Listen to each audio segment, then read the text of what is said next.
তো আজকের গোপু সোনাকে দেখো, প্যান্ট পরিয়েছি, জামা ছাড়িয়ে দিয়েছি, মানে প্যান্ট পরিয়ে রেখে দিয়েছি, তার কারণ প্রচণ্ড গরম পড়েছে, তাই ওকে প্যান্ট পরিয়ে রেখেছি। আর বাঁশিটা দেখো এরকমভাবে রেখেছি পিছনে ওর প্যান্টের সঙ্গে। তো এখন ওকে দুপুরবেলা একটু কিছু সেবার জন্যে বানিয়েছি, তো সেটা দিয়ে দিই চলো।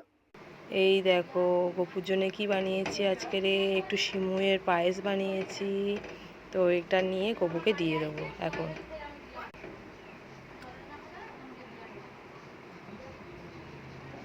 এই দেখো গপু সোনার জন্য আমি নিয়ে চলে এসেছি সিমুই, তারপরে দেবো জল, দিয়ে দিলাম একটু তুলসী পাতা, তারপরে এই দেখো একটু জল দিয়ে দিলাম, জলের মধ্যেও একটু তুলসী পাতা দিয়ে দেবো। এই দেখো, তো গপুকে এখন আমি উপরে বসিয়ে দেবো।